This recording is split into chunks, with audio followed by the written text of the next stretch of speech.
Okay, let's unpack this. We're doing a deep dive today into a really influential source from 1980.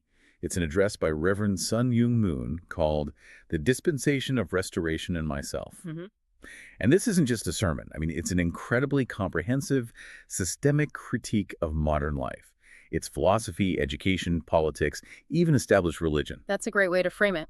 Our mission here is kind of twofold because it mirrors the source's own structure. First, we have to understand its definition of the ideal, and it's a very demanding standard, an existence that's constant, universally connective. Then we have to analyze its forceful explanation of why the world we live in, from the family all the way up to the nation state, has failed to meet that standard, which triggers what it calls this massive, agonizing search for meaning. Right. And what immediately makes this so powerful is that it doesn't just dismiss that feeling of disillusionment that I think a lot of people have. The source starts by, fully validating that universal feeling of disappointment and doubt, especially for younger generations. You look at a world defined by conflict and separation and, well, you doubt. It acknowledges that and says, yes, the world started with a fundamental flaw. It's separated from the ideal. So we're not just looking at a diagnosis of failure here. We're examining a highly specific and, frankly, an incredibly demanding blueprint for achieving a kind of utopia that this source presents as the only way forward. So if the ideal is defined by this constant connection and selfless contribution, the natural question is, what is the world running on instead, according to this critique? Well, the source is blunt. It argues that the established world, generation after generation, it just sustains itself on a foundation of selfishness, competition, and this persistent concern for personal gain. And it's not just about money. The address applies this critique to personal power and pretty significantly to knowledge itself. That critique of knowledge is really provocative, isn't it? Most of us assume that higher education or, specialized expertise brings you closer to truth or the ideal. But the source just completely flips that assumption. It argues that a person who gets the highest accolades, say a Nobel Prize or a PhD, is often operating within a narrower world than someone who is just seeking fundamental truth. That's the crux of the academic critique. Expertise, in this view, it just leads to fragmentation, intellectual isolation. The source suggests that even the greatest scientist, studying one specific organ, or the best psychologist studying one piece of the mind, they've only scratched the surface of the self. So the conclusion it draws from this is, well, it's startlingly pessimistic. The more seriously you look for the ideal in our current system, the sadder you become. You conclude that real happiness, fundamental truth, it's just unachievable in the world as it is. Wow. That is a harsh dismissal of human progress and specialization. And the disappointment, the source claims, isn't just intellectual, it's cultural. It specifically targets America, which in 1980 was seen, globally as the peak of achievement. The address praises the technology, the living standards, but then insists that America is standing on very shaky ground. And it connects that national condition right back to the individual search, the fruitless search. The source notes that people searching for the ideal, they often travel physically from the East Coast to the West, and then when they find nothing, they go to the Orient, always disappointed. Because the flaw isn't geographic, it's internal, structural. And education, which is supposed to be this great engine of opportunity, gets targeted heavily. Even students at what we consider the world's best institutions, like Harvard, are said to express as much disappointment as any student studying in some other school. So the message is that the school system, no matter its reputation, it just fails. Fails to give the student any real clue about life, about meaning, about how to reach that ideal. Which, it naturally leads to the next step. If secular life and academic pursuits fail you, where does the searching person turn? Traditionally to religion. And this is where the address introduces what it calls the second disappointment. Okay, let's get into that. The second disappointment. College fails, so the church is seen as the last resort for meaning. Why does the source claim this fails to? Because people quickly find, and this is, quote, as much inconsistency as any place else. The source argues that established religion often asks for a greater sacrifice than secular life. It demands a stricter life, a higher moral standard, but it gives no benefit for it. In fact, it often just feels like a heavier burden to carry. So the logical, devastating conclusion the address presents is that society fails you, education fails you, and established religion also fails to give you the path or the power you need to achieve the ideal. So a total diagnosis of global sickness, pervasive disappointment. Okay, now we have to move from this universal problem to the foundational philosophical reason for this failure. According to the source, why is the world so inherently broken? To answer that, you have to go back to the definition of the ideal standard. It has to be constant. The ideal state is one where every existence naturally, easily, and constantly connects to every other existence. If anything falls short, the whole connection is broken.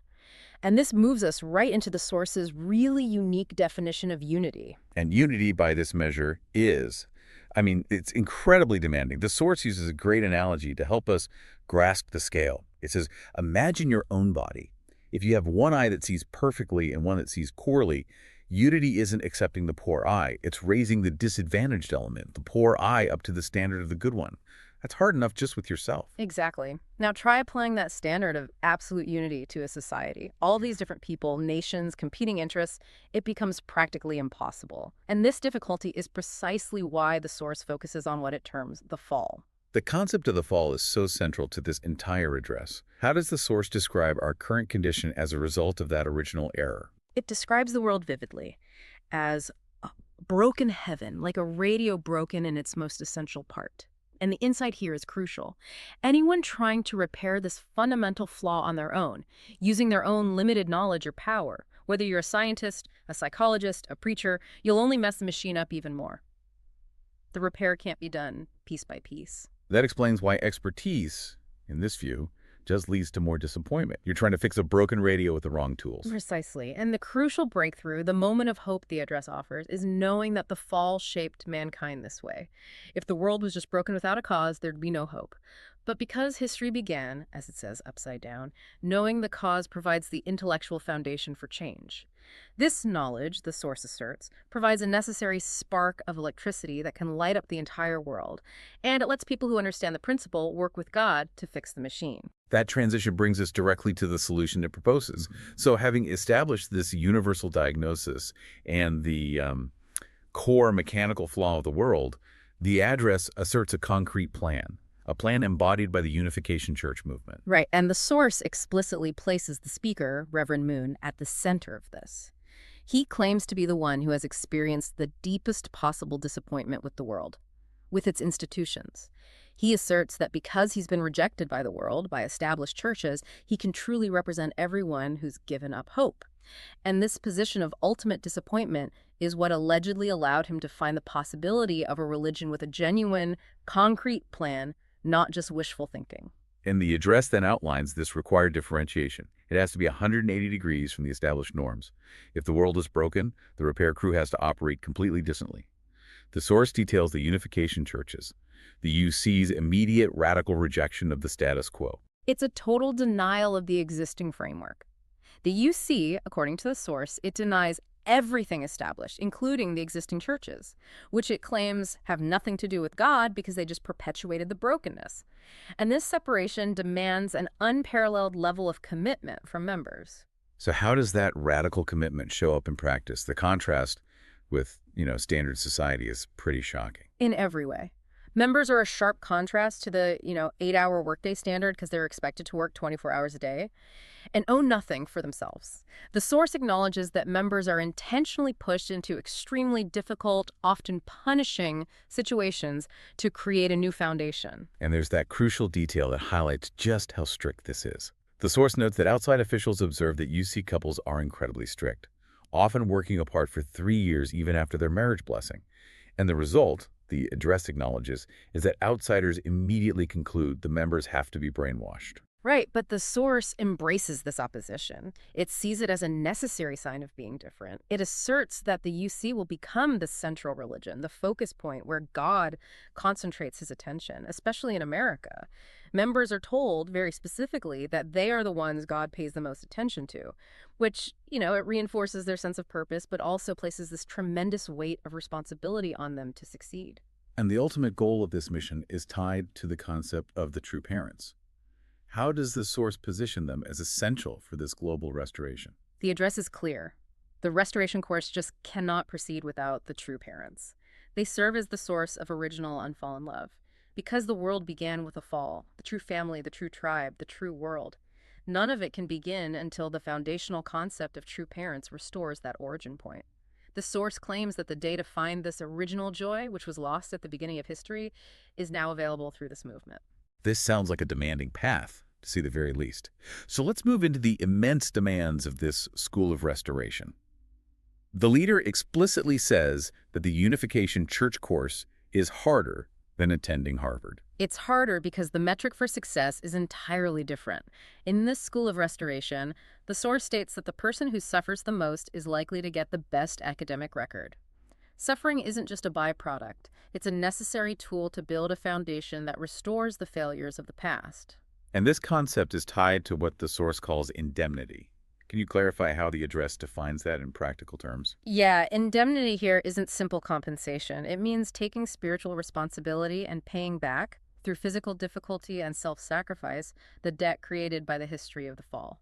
The source uses an analogy of different frames for the principle, different grades of spiritual foundation. So those who suffered greatly in the past might have gold frames. But the goal for current members is to create the diamond frames, a foundation so pure and absolute that the leader claims even God will follow him. Wow. That places an almost unimaginable burden on the individual. And the leader claims he is intentionally pushing members into these difficult situations. He even uses an analogy of tying dynamite to their backs to make sure they run hard and fast and reach the highest heaven. It's like a forced march toward perfection. It certainly is. And this need for indemnity, it shows up in practical daily actions, like fundraising. The source makes it very clear that fundraising is not just about making money to pay bills, it's elevated. It's a spiritual act of recreating yourself and making a condition to dedicate the material world back to God's side. And there's a surprising detail in there about money and ownership that just underscores the radical nature of this commitment. Yes. Members are told they have to realize that any money they hold, it doesn't belong to them. Not until they return it to God and he gives it back for the mission. Even rich people, the source states, must still fundraise and dedicate themselves materially to connect with the world. It's about restoring the material sphere itself. And all this profound restoration effort culminates in the home church.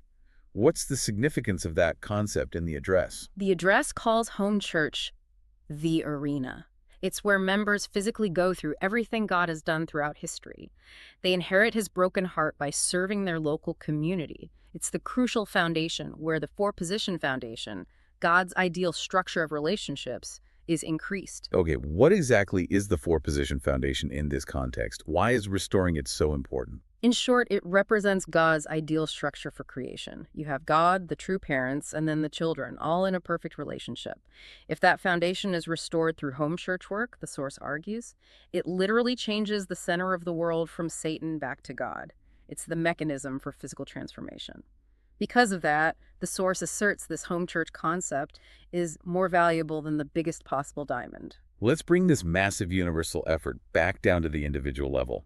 If the demands are so high and the goal is universal restoration, where does the self fit into this sweeping vision? Well, the source gives the individual an extraordinary identity.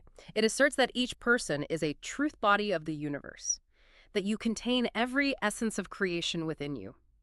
You are created, the address states, to be the center or owner of the universe. Which means achieving your own perfection has cosmic significance. Absolutely. When you are blessed, when you're matched as man and wife in this context, the source claims the whole universe is literally following in your footsteps because you've restored that core foundation. So what's the ultimate successful outcome of all this intense effort and suffering? What's the vision that keeps the movement running at this incredible pace? The work of the UC is described as a missile. It's escaping Earth's gravity to land squarely on God's heart.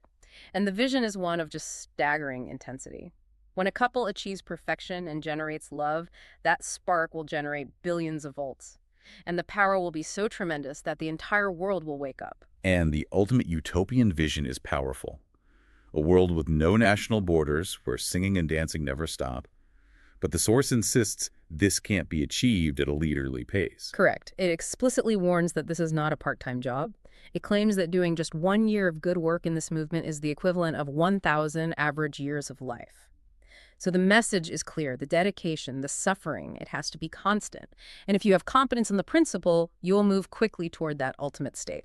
This has been a deep and challenging look at a truly comprehensive source. We've covered a total rejection of the established modern world, secular, educational, spiritual, which is then replaced by this blueprint for the ideal achieved through radical, often painful self-restoration and constant sacrifice. And the core assertion we leave you with is that the source claims the true parents and the Unification Church movement are not merely spiritual concepts or philosophical ideas. They are claimed to be the actual physical foundation required for human perfection on earth, which the leader describes as the most valuable gift in all history. And that leads us to our final thought for you to consider. The address insists that the reason for enduring intense opposition, radical sacrifice, and 24-hour dedication isn't just about obedience. It's the opportunity to experience life as God did throughout history, to ultimately develop what the Source calls God's heart. So, if in this school of restoration, suffering determines your place in the highest heaven, what does that imply about the true spiritual value we assign to comfort and ease in our own everyday lives?